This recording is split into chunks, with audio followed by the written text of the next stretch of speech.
A partir dessa aula, nós iremos analisar as primeiras funções oxigenadas do nosso curso, que são os álcools e os éteres. Esse módulo, então, será focado nessas duas funções. O próximo módulo também abordará os álcools, mas os álcools e os éteres não serão as únicas funções oxigenadas a serem analisadas.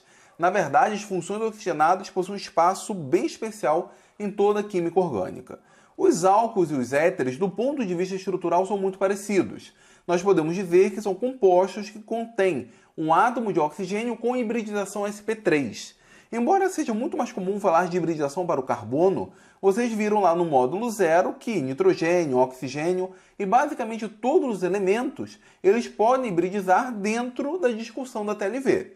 E quando nós falamos que um átomo de oxigênio tem hibridização sp3, na verdade significa que ele faz duas ligações sigma. E aí, dependendo com quem ele se ligue, nós teremos um álcool ou um éter. No caso do álcool, o oxigênio está ligado ao grupo alquila e ao hidrogênio. E no caso do éter, o oxigênio está ligado a dois grupos alquila. Tanto o álcool quanto o éter mantêm uma relação de isômeros de função. Então, com uma determinada fórmula molecular que seja adequada para um álcool, por exemplo, nós podemos ter também um éter com aquela mesma fórmula molecular. E no dia a dia nós temos vários álcools e vários éteres relativamente comuns, muitos deles associados diretamente ao aroma. Por exemplo, podemos citar aqui o mentol, o etanol e o borneol. O mentol ele está associado ao aroma de menta, o etanol é o álcool etílico mais conhecido, é o álcool combustível, o álcool de limpeza, o álcool em bebidas, e o borneol está associado a uma planta chamada artemisia. Além desses três exemplos de álcools, podemos notar aqui o oxigênio ligado ao hidrogênio e ligado também ao grupo alquila, nós temos alguns éteres que são relativamente comuns. Nós temos aqui, por exemplo, a vanilina, que está responsável pelo aroma da baunilha. Notem que o átomo de oxigênio está ligado a um grupo alquila, e aqui, bom, não é bem um grupo alquila, na verdade é um anel aromático, porém o oxigênio está ligado a dois átomos de carbono, e isso caracteriza como um éter. Nós temos aqui o anetol, que está associado ao aroma do funcho, que por sua vez está associado ao aroma do alcaçuz, e o eucaliptol, que está associado, como o próprio nome sugere, ao aroma do eucalipto. Notem também que tanto o eucaliptol quanto o anetol têm terminações típicas de álcool, porém, na verdade, eles são éteres. Aqui nós podemos ver alguns exemplos. Isso daqui é a folha do eucalipto, da onde nós podemos extrair o eucaliptol. Isso daqui é um bastão de alcaçuz, da onde nós podemos extrair o anetol. Aqui nós temos a baunilha, da onde nós podemos extrair a vanilina. E aqui nós temos a menta, de onde nós podemos extrair o mentol. Esses são, portanto, alguns exemplos bem comuns de álcools e éteres que muitas vezes a gente sequer sabe de sua existência. Agora, no que diz respeito à nomenclatura de álcools e éteres, a nomenclatura básica, o curso aqui ele não é voltado para aulas de nomenclatura, salvo algumas espécies, algumas substâncias que não são estudadas no ensino médio.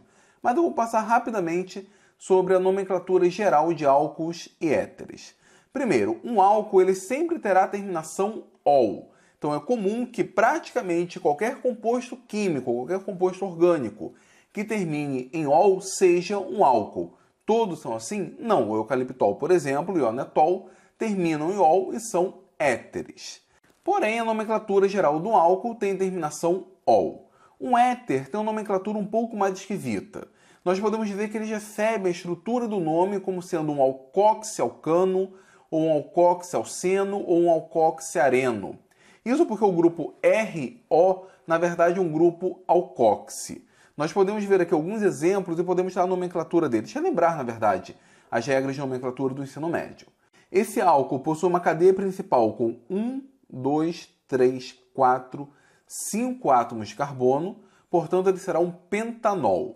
O OH ele deve estar sempre associado ao carbono com a menor numeração. Então nós vamos dizer que esse aqui é o carbono 1, esse aqui é o 2, o 3 e o 4. Então ele vai ser especificamente o pentanol, ou seja, nós precisamos especificar em qual átomo de carbono o OH está ligado. Ele possui duas ramificações do tipo metil, uma no carbono 2 e outra no carbono 4. Então o seu nome vai ser 2,4 dimetilpentanol. Esse daqui já possui uma cadeia carbônica com um total de 5 carbonos, então, portanto, o mesmo número acima, só que o OH está ligado no carbono de número 2, porque nós sempre daremos o menor número para o OH. Então, esse aqui é o carbono 1, esse aqui é o 2, o 3 e o 4. No carbono 2 nós temos o OH e no carbono 4 nós temos uma ramificação do tipo fenil. Então ele vai ser 4-fenil-pentan-2-ol. Aqui nós temos o OH, de novo uma cadeia com 5 átomos de carbono, porém nós não temos uma cadeia saturada. Nós temos uma cadeia insaturada. Precisamos também identificar em qual carbono está a ligação dupla. Então nós vamos numerar 1, 2, 3, 4, 5. Precisamos indicar em qual carbono está o OH, em qual carbono está a ligação dupla. Então, o seu nome vai ser pente, porque são 5 carbonos, 4-en, porque no carbono 4 nós temos a ligação dupla, 2-ol. Então, pente, 4-en, 2-ol é a nomenclatura para essa estrutura.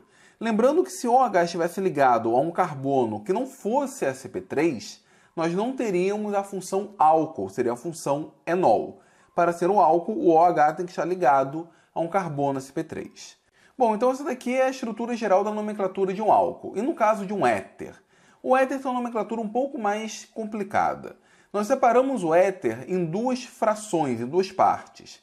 A primeira engloba o átomo de oxigênio e a segunda não leva em conta o átomo de oxigênio.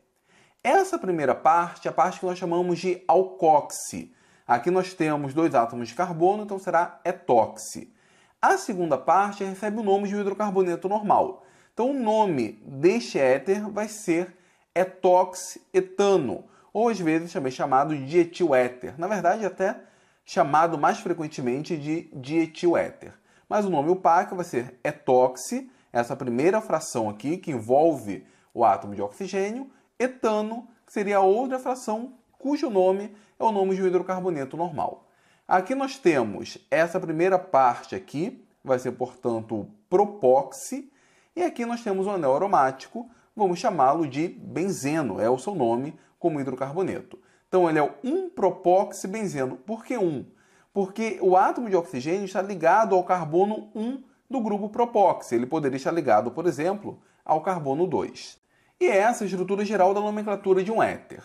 Nós temos, entretanto, os chamados éteres cíclicos, e aí eles possuem uma nomenclatura específica. A nomenclatura mais comum, nesse caso, é nós imaginarmos o nome do hidrocarboneto normal e adicionarmos o prefixo oxa. Por exemplo, nesse caso aqui nós teríamos o ciclopropano. Então o nome será oxaciclopropano. Porém, ele recebe um nome específico que é o oxirano, esse éter cíclico de 3 membros, onde um dos membros é o oxigênio. Quando nós temos 4 membros, seria o oxaciclobutano, ou, nesse caso específico, o oxetano. Aqui nós teríamos o oxaciclopentano, mas ele é mais conhecido como THF, ou tetrahidrofurano. Então, esses aqui são alguns exemplos de éteres cíclicos. Falaremos um pouco de sua importância mais à frente ao longo desse módulo. Agora, no que diz respeito a algumas propriedades físicas, como pontos de fusão, pontos de ebulição e solubilidade em água. Aqui nós temos algumas tabelas que mostram essas constantes físicas. Por exemplo, o metanol apresenta ponto de ebulição de 64,7 graus Celsius. O etanol, por sua vez, 78,3. O álcool propílico, 97,2. O isopropílico, 82,3. O álcool butílico, 117,7. Notem que nós podemos dizer que existe um aumento no ponto de ebulição de acordo com a massa molecular. A solubilidade dos primeiros álcools é muito grande em água. No caso dos éteres, nós temos um comportamento parecido. Notem o ponto de ebulição. O dimetiléter, menos 24,9. O etilmetiléter, portanto com carbono a mais, 10,8. O dietiléter, 34,6. Agora, quando comparamos com hidrocarbonetos, podemos dizer que o ponto de ebulição de um hidrocarboneto é comparável com o do éter, ou do éter é comparável com o do hidrocarboneto. Por exemplo, o dietiléter, nós temos 34,6 graus Celsius. O pentano, que seria o hidrocarboneto equivalente de massa molecular similar, é 36 graus Celsius. Agora, no que diz respeito aos álcools, o ponto de ebulição é muito maior do que o éter ou o hidrocarboneto equivalente.